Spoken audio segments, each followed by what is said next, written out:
Hello, everyone. It's Wednesday, January the 3rd. Thanks for being with us and everything. We got a lot of news to update you on and everything. We got some great stuff, great stuff here that we just released our December revenue numbers. You know, it's hard to argue how this state's doing and everything, but now for the first half of the year and everything, we're at $406.4 million above our estimates.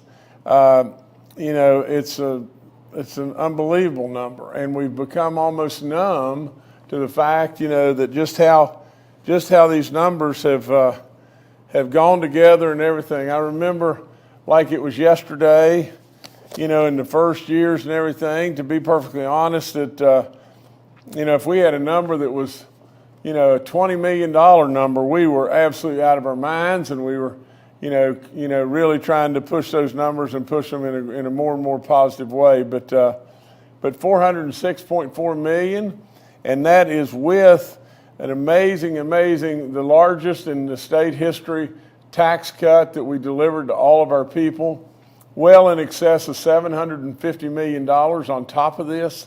And so with all that being said, you know, I think we should celebrate in every way the blessings of God above on this incredible state, and I mean that very sincerely. You know, we've got to keep it going, and that's our intentions, and our intentions wholeheartedly. You know me well enough to know that I'm going to run through the finish line, and then hopefully leave something that is exciting and really good that we can continue to build on in this great state.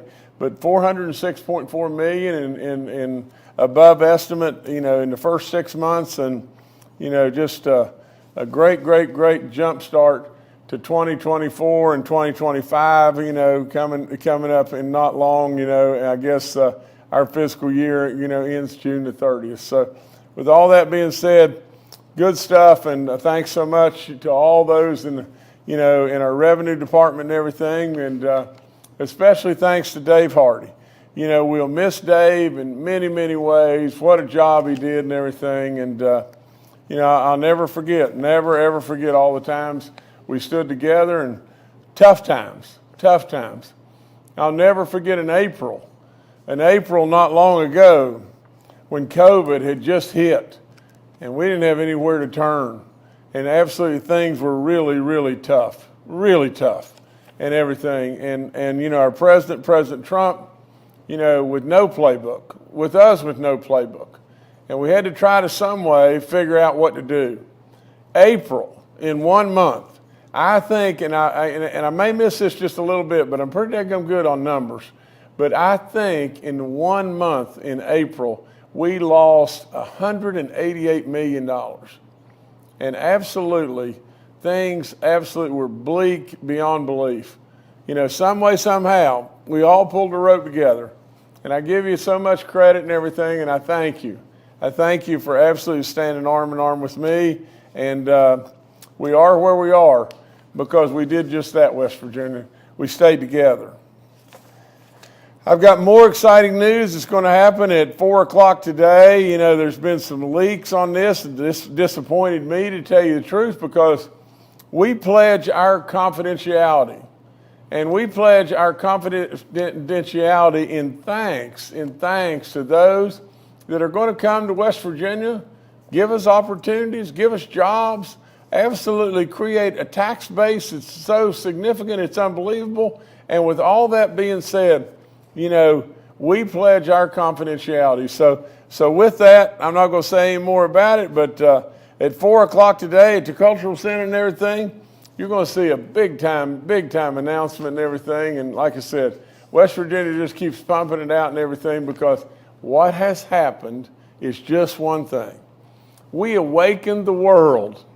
We awakened the world to how great West Virginia truly is. And so bring it on, world, and everything. We got lots to share here and everything. We welcome you in every way. This is hard for me to imagine, but you know, when I first signed on to run for governor, and we pulled that off. I really thought there's no way that I'll actually ever run for re-election. But absolutely, watching day by day as how we changed and we absolutely became an economic powerhouse in many ways. We've stopped. Now, we've not made unbelievable strides forward, but we stopped, this migration out of our state where people were going looking for jobs because they didn't have anywhere else to turn and everything. With all that, we have created surpluses beyond belief. We've diversified our economies and everything. We have absolutely done something with our roads and our standard of life. But more than anything, we changed our image. So many people wanted to tell a lot of bad jokes about West Virginia all the time. And all the time we were competing against Mississippi as to who would be dead last and everything. I can remember like it was just yesterday when the previous administration celebrated the opening of a Taco Bell downtown. Well, we're celebrating the fact that we're competing for world-class businesses that are coming to West Virginia right now. I'm not throwing any stones in any way, but there's been so much goodness happen to this great state. Again, I thank the good Lord above. And so I'm going to be delivering my last State of the State address on next Wednesday. I'd ask you if you would tune in.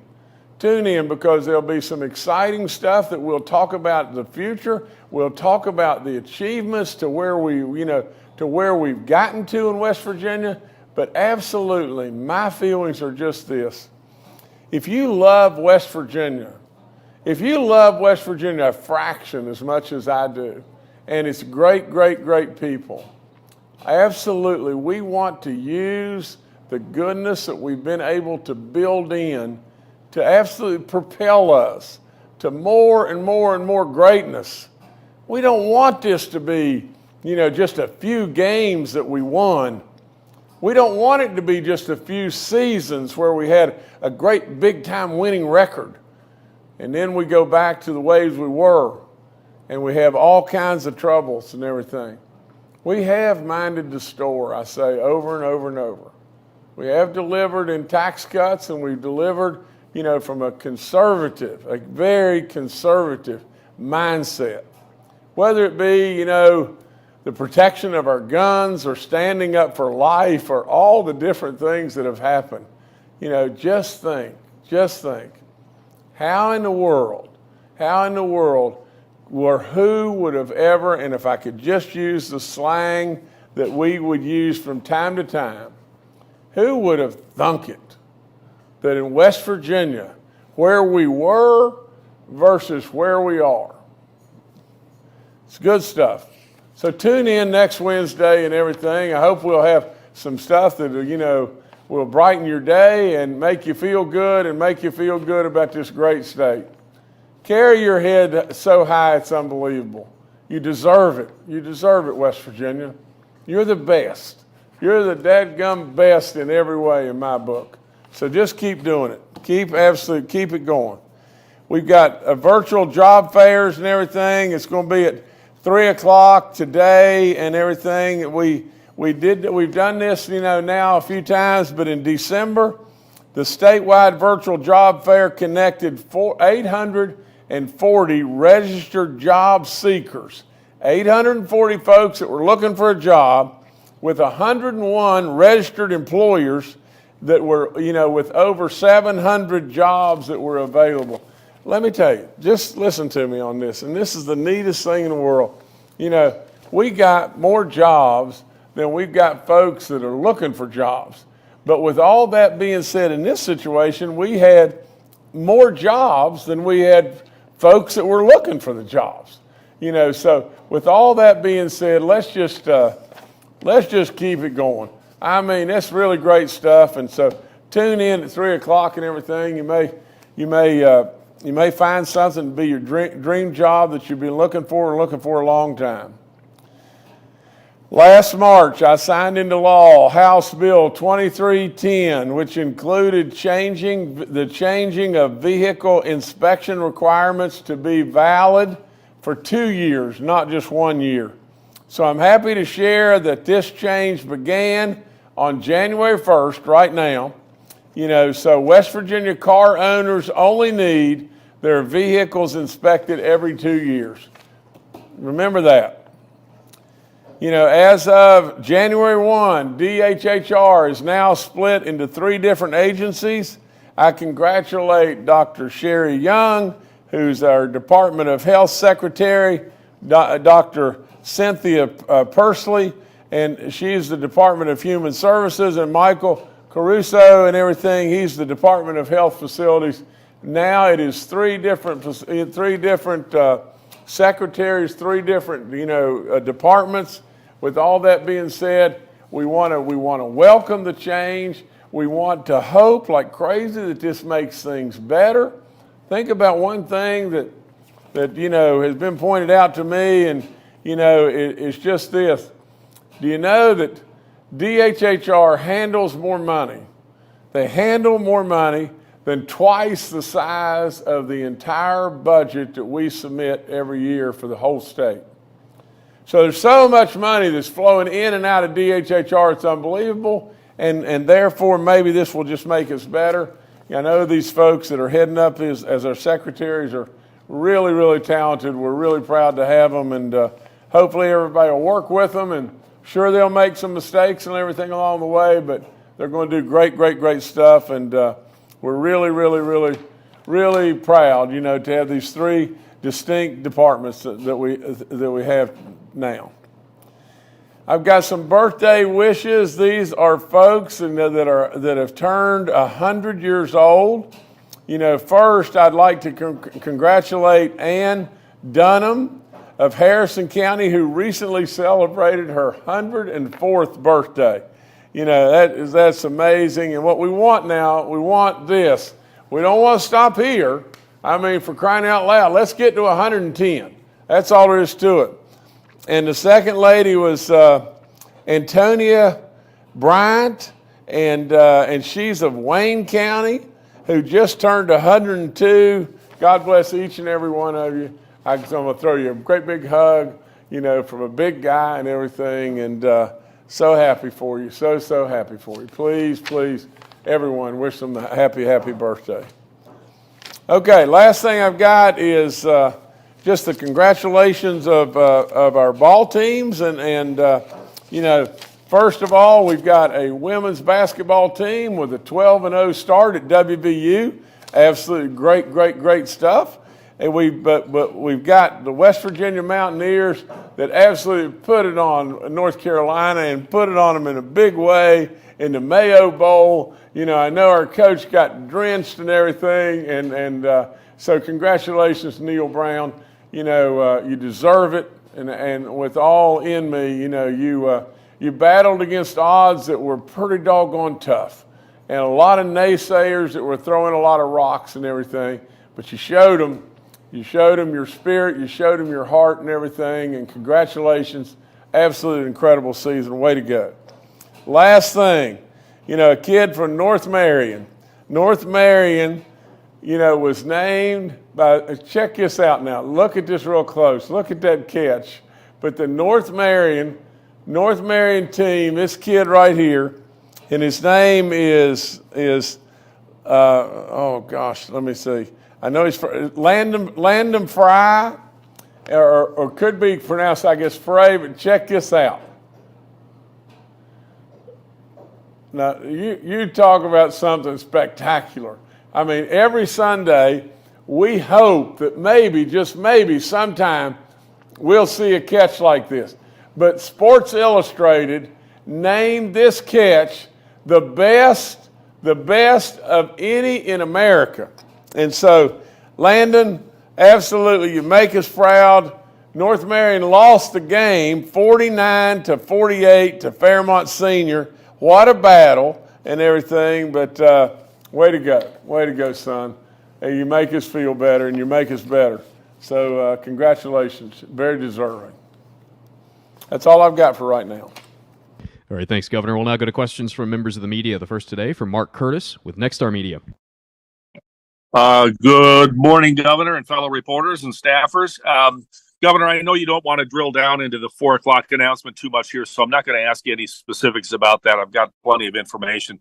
But I'm just wondering what your global view on this. It was 2 years ago this month that you and others announced Nucor Steel and then green-powered buses 2 days later, and then we had Pure Watercraft, and we've had Form Energy and Sparks Batteries, and all of these great announcements over the course of 2 years. But this one is different. This one is really different because LG is a household name. People have LG TVs, LG cell phones, washers and dryers. This is a brand name that's synonymous with, Coca-Cola or anything else of that kind of name. So what does that mean to have a company of this magnitude and this public awareness and prestige from South Korea say, we're going to move into operations in the Mountain State? What is this? Is this the capper of the 2 years of all these announcements? Well, Mark, first of all, we've got to get EDA's vote, and I guess that's going to take place at 1 o'clock. So I really don't want to say too much about this, but I would add just this, and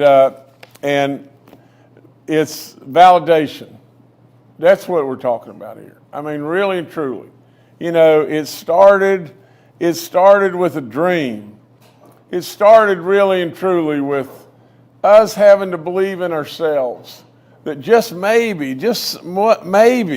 we could get our roads to where we weren't absolutely on a pathway of tearing our vehicle up going to the convenience store.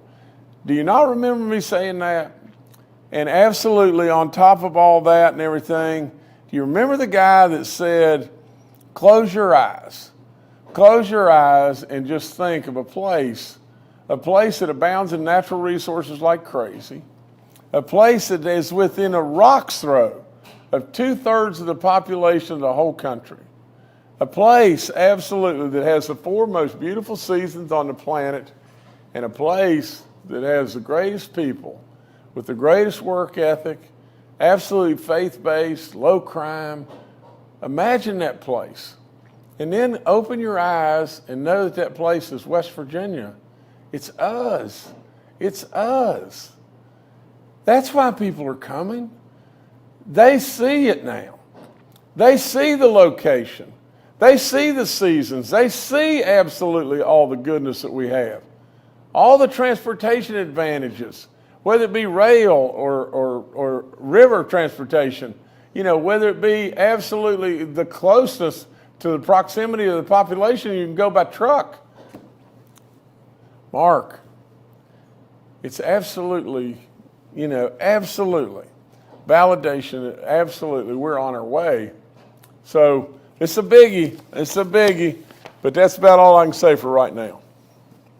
All right, thanks, Mark. Next to Charles Young with WV News. Hi, this is Charles Young with WV News. Governor, you mentioned next week's State of the State address. This may be among the things that you're going to talk about, but I wonder if you'd give us a little update on your promise that you made over the summer to find a permanent funding source for our VFDs. I know that, we signed, I think it was $12 million in one-time funding in August. We were looking for a permanent funding source. I was just wondering how those negotiations have gone. Thank you. Charles, I could not understand. Please, could you understand your question and everything? And I'm sorry, but could you do it one more time? Yes, sir. I was just wondering if you could give us an update on finding a permanent funding source for our volunteer fire departments. I know we allocated the $12 million in one-time monies in August. You said you were going to be searching for a permanent source, that it would likely not happen until this legislative session. So I was wondering if you could give us a little update on that. Thank you. Charles, let me just say this without going into any detail. We got to pull this off, don't we? Now there's a lot of different alternatives and everything, and people that, we've had a lot of discussions in regard to this. But at the end of the day, we want a permanent source. That's all there is to it. These folks are one of the absolute first folks that we call when we got a real problem. And they come running in every way, and absolutely their service to our communities is off the chart. Why do we not step up? I mean, for crying out loud, we have got to step up, and we got to step up right now. That's all there is to it. And that's what we build our surpluses for, absolutely. And with all in us, we'll find it. We're going to find this, and we're going to get it done. All right, thank you, Charles. Next, we'll go to Randy Yohe with West Virginia Public Broadcasting. Hello and Happy New Year, Governor, and everybody else. Governor, the Secretary of State just put out a 2024 running for office guide. Now, a little earlier, you talked about reasons for re-election, some of the accomplishments, but I've been asking this, a couple others might as well hit you as well. 3 questions. What made you want to run for political office? What did you learn about campaigning and fundraising? And what tips do you have for somebody else that might consider running for political office? Okay. Randy, first of all, and I'll be as short as I can be, but do you remember me telling you the story about the guy that walked up to me at the Greenbrier Classic and everything, the golf tournament and everything, before it became a tribute to the military? But walking up to me out on the golf course, and he grabbed my hands because I had been on the television talking to Jim Nance. I wasn't a candidate for anything, but I'd been on the television bragging about West Virginia. And he walked up to me and grabbed my hands, and big tears running down his face. He said he was 86 years old, and I'll never be able to remember his last name. It really bothers me, but he said, "I'm Bob," and then I don't remember his last name at all. He said, "Thank you for making me proud of who I am as a West Virginian." Big tears running down his face. He had both my hands and everything. At the end of the day, Randy, we are really good. And we've been really good. But somebody had to be the cheerleader. Somebody had to be the coach. Somebody absolutely had to step up that's got some level of creativity and new ideas and everything. And then, along the way, there's absolutely what I refer to as Toby and Edith. Think about the lady that was at the cemetery, where my grandparents are buried. Right outside of Oceana, a little community called Jesse. I was there on Memorial Day. Now, I had already just recently announced that I was running for governor. But I was there and everything, and I went to the grave site and everything, and when I was leaving, there was a little one-lane bridge that's there. And here this lady stood with her daughter. And absolutely, on the bridge, there was about 8 or 9 items. There were coveralls that she had washed with the reflector tape on them. There was a couple of fishing rods. And there was a tackle box and a hatchet, an old beat-up hatchet. And I pulled right up to her and everything, and I knew what was going on. She was having a tough time. And she was trying to sell anything that she could put her hands on, anything that she had, and everything to just get by, to maybe just be able to buy food. Absolutely, I got out. I should have given her everything that I had, but I gave her $100 for that tackle box and $100 for that axe, and I put them in my vehicle, and they're still there. They're still there. I truly, absolutely have not been 1 inch of anywhere in my vehicle without the tackle box and that hatchet. So with all in me, that's why we don't need to have anything. Politicians should step up and try to serve. You see, Randy, that's what I've done. I mean, for crying out loud, this is hard. I know, hard to believe too. I've driven in my vehicles, I've driven since I've been your governor approaching 1 million miles. 1 million miles in the state of West Virginia. All across everywhere.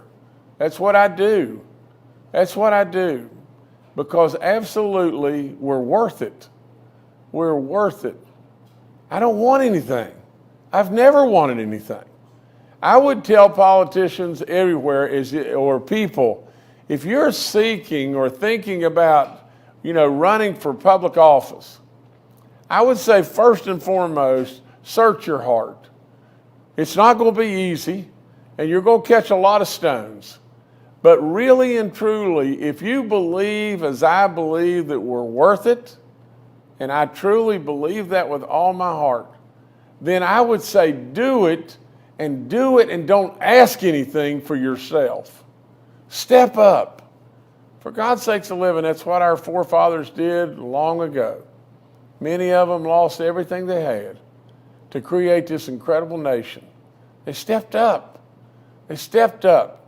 And they didn't need something to put in their pocket. Absolutely.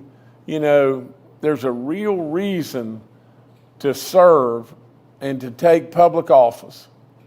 There's a real need beyond belief.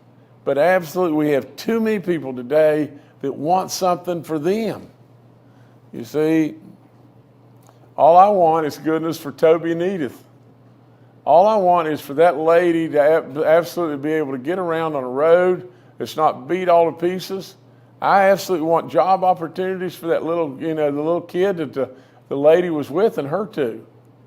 Absolutely. I just want goodness for all of us. That's it.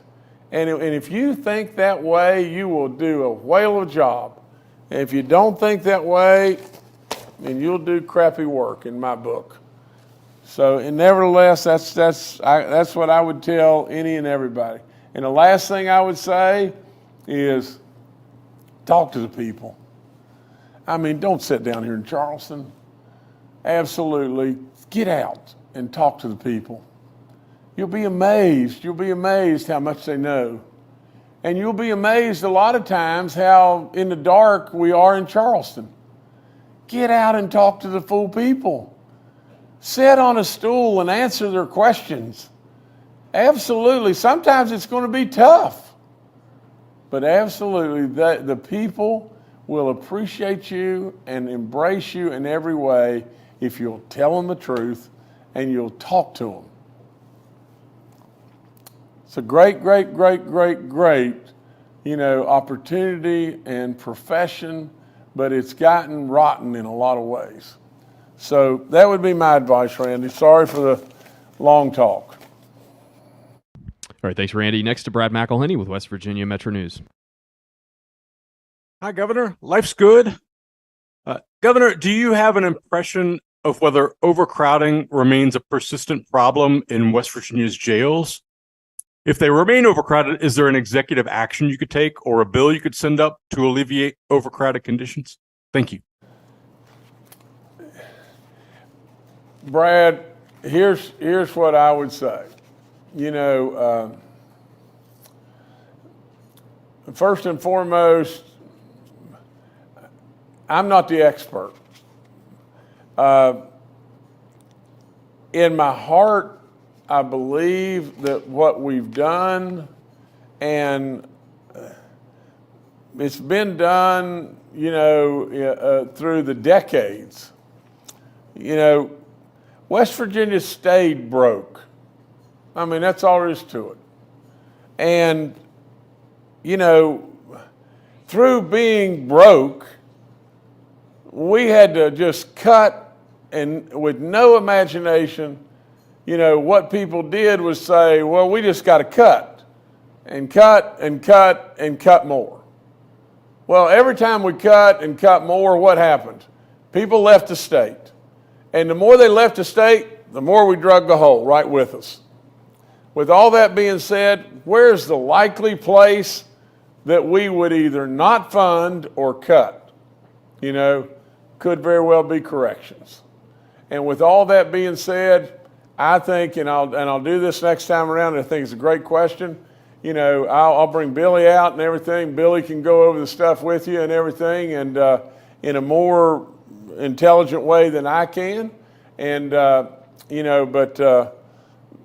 but Brad, it's a really good question, and we, as we go forward, as we continue to produce surpluses and have the progress that we have, we want to take care of those folks in the very best way we possibly can. That's my 2 cents. All right, thanks, Brad. Governor, back to you. Okay, all I got really is to tell you that unbelievable revenue numbers, and that's great stuff. Big economic announcement that's coming up here at 4 o'clock, and and congratulations, super congratulations to WVU. Whether it be our football team or our women's basketball, but super congratulations to Landon Frey. What a catch, unbelievable, way to go. And more than anything, way to go, West Virginia. I love you with all my soul. Just keep it up. Keep it going, West Virginia. You're killing it right now. Absolutely, what a run we're on. Keep it up, though. We want this rocket ship ride to go on for decades. Really, really proud of you. Thank you.